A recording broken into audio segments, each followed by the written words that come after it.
Welcome back. It is exactly 18 minutes after 9 o'clock. Our next guest is Professor Seepe. He is a political analyst, and we are looking at the state of the GNU 1 year on. Now, the outcome of the 2024 national elections left South Africa in uncharted territory when the ANC fell short of a majority, managing only 40% of the vote. The country was uncertain about what lay ahead.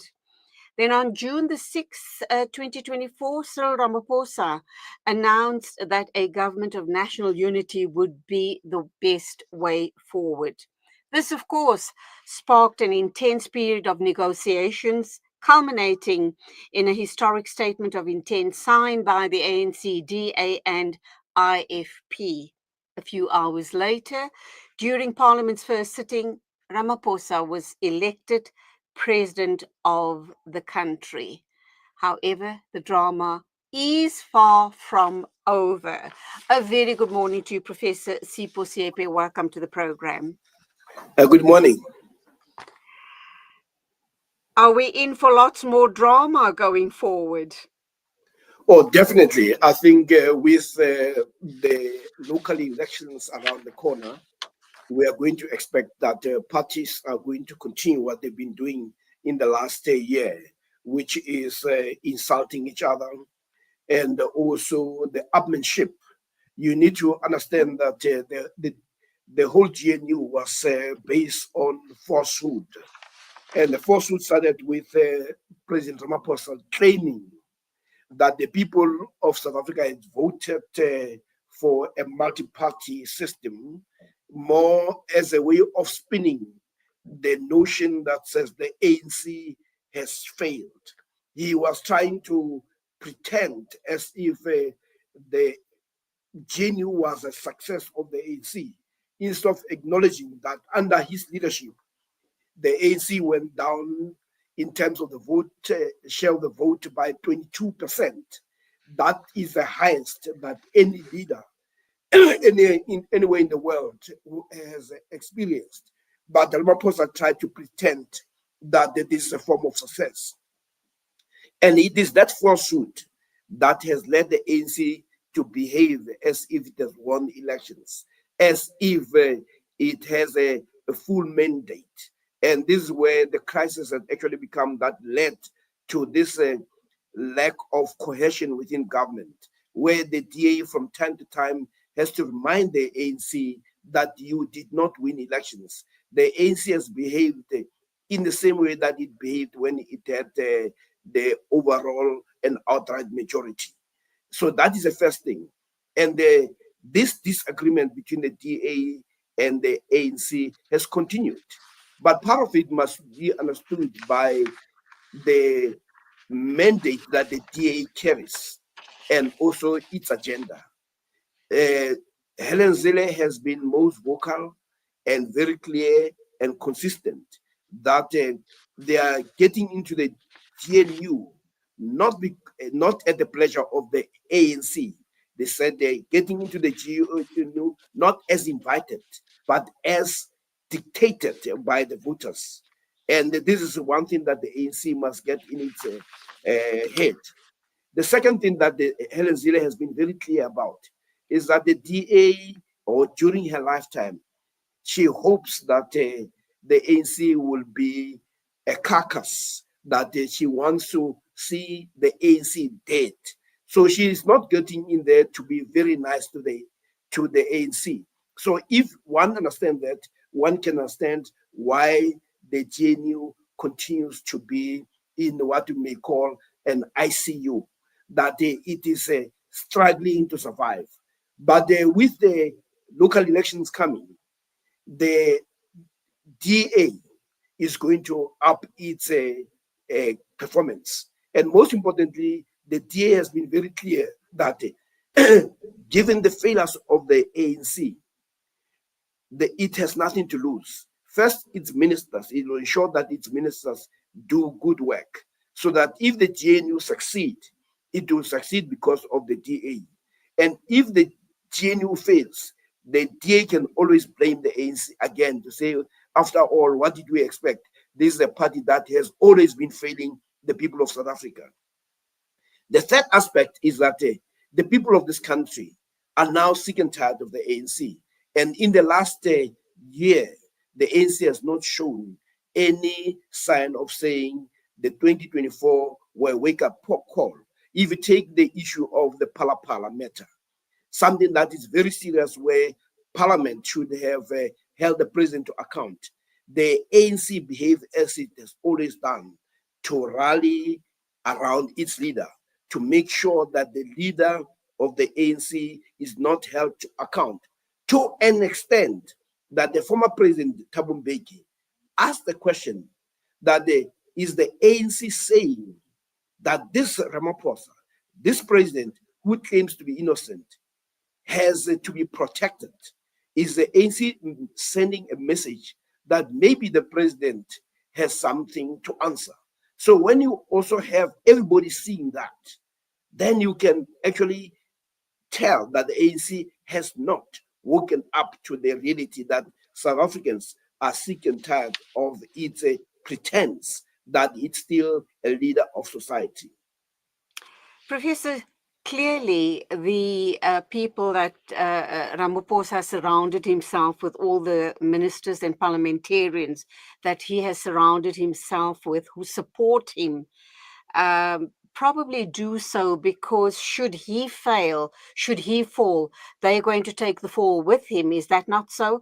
So they are, they have each other's backs, obviously.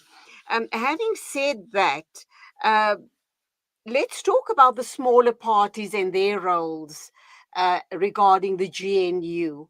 Is it really about just the ANC and the DA? What about the other smaller parties? And then also, there seems to be a re-emergence or strengthening of the MK party, although we also know that Zuma's daughter might be a very problematic element within the MK party.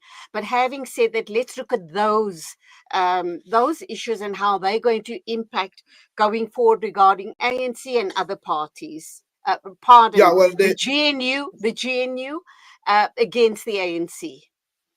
Well, we should accept that the real deal in Parliament at the moment is the DA and the ANC.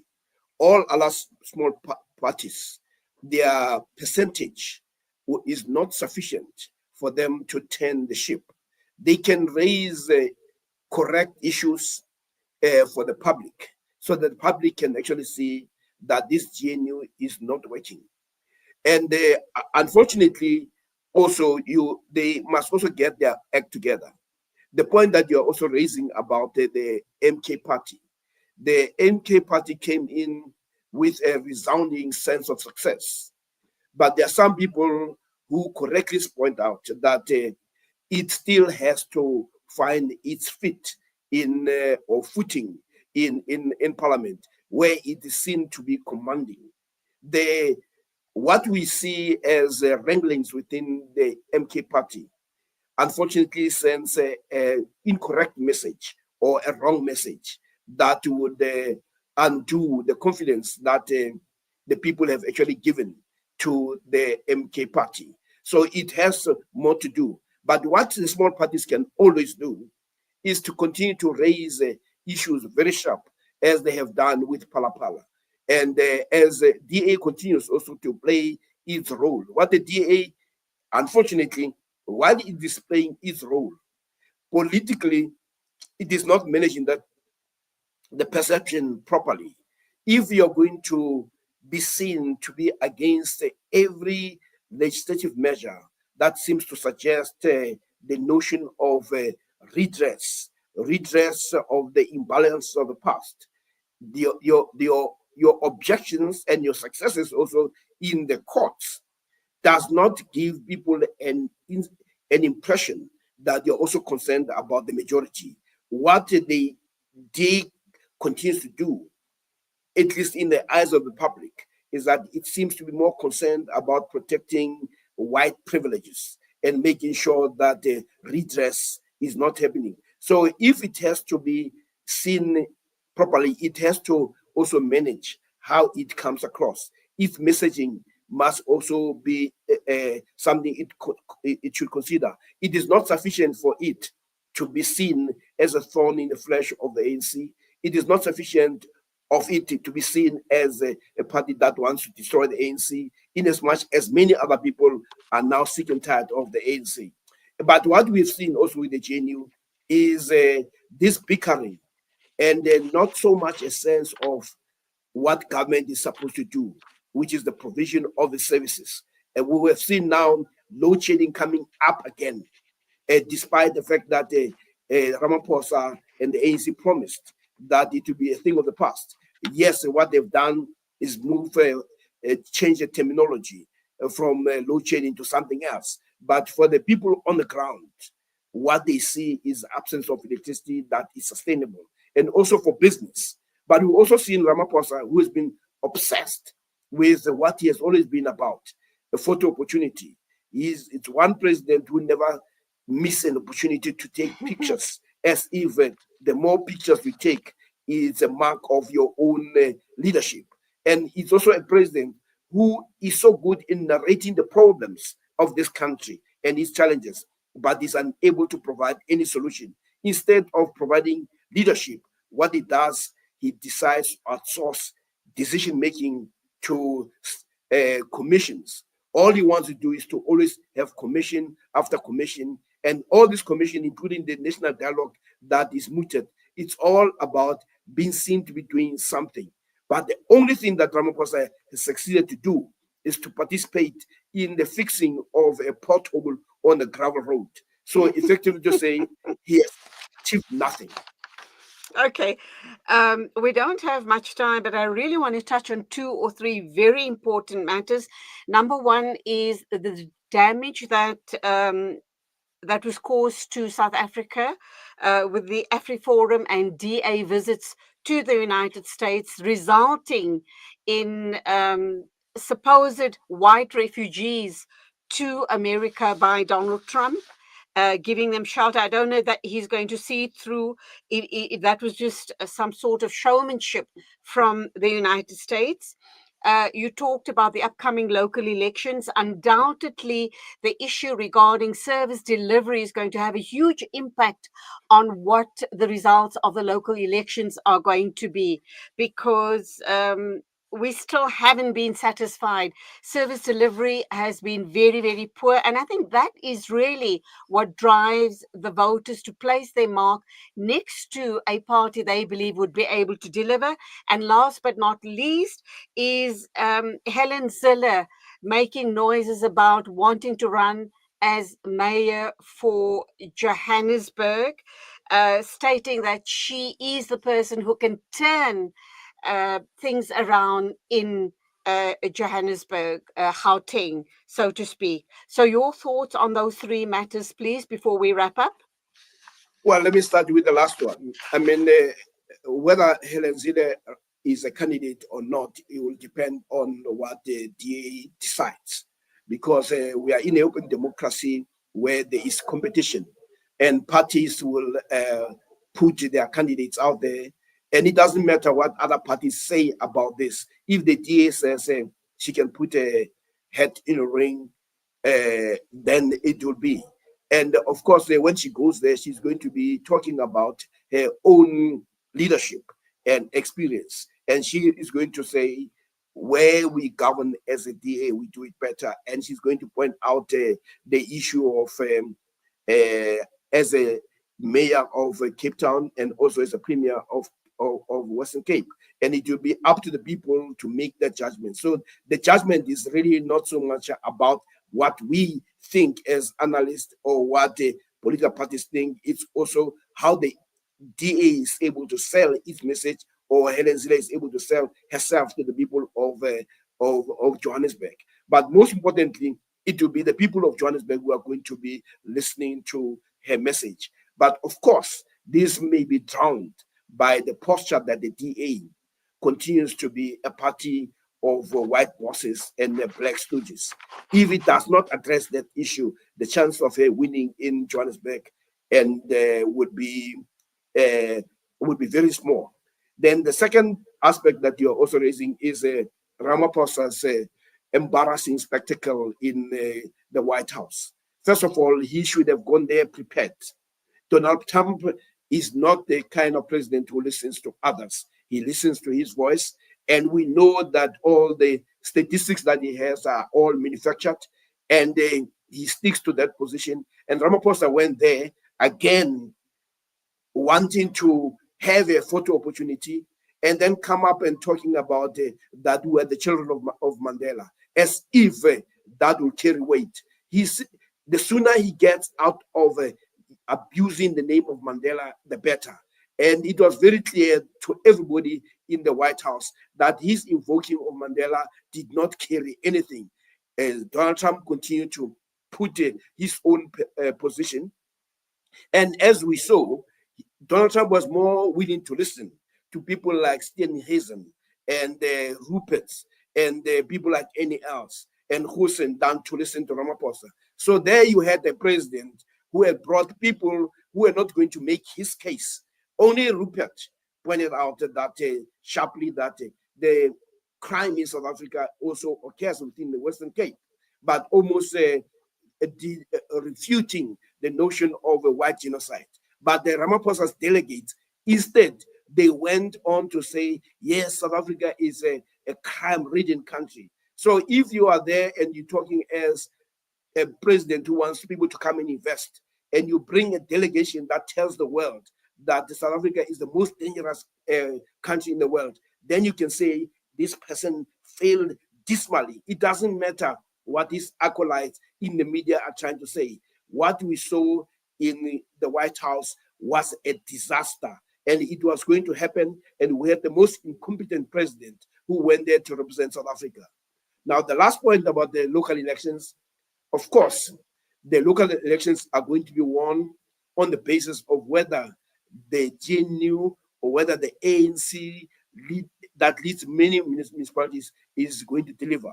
And we know that the ANC has succeeded in one thing: predictable failure.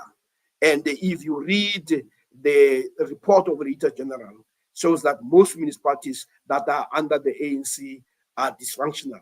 And this provides an opportunity for the opposition parties, including the small parties that now have appeared in parliament, to say we can do what the DA has actually done. But the DA's weakness is that it is still a party that seems to be concerned about white privilege and white advantage. And that's where we have to leave it. Professor Sipho Seepe, thank you indeed for your insights on South African politics. Till the next time, go well. Enjoy June the 16th. Very quickly, your message to the youth today. Well, the youth today, all they need to do is to look at the courage that was shown by the youth of 1976 and the willingness that the freedom, it will happen in their lifetime. And they should be saying for themselves, the freedom, economic freedom, will also happen in their lifetime. Yes, please, God, accept our words, accept our prayers, and let us truly continue living in the sunshine in this beautiful country of ours. And let's get rid of all the corrupt leaders and politicians. There's so much hope in this country, and I know we will get there. Professor, once again, thank you indeed. God bless. Thank you very much. It is exactly 9:37. News and views on Salam Media. This June the 16th, a public holiday in South Africa, a day for us to reflect and think how we can be change agents, not only for South Africa, but for Palestine and, of course, all other oppressed nations around the world. Please stay with us.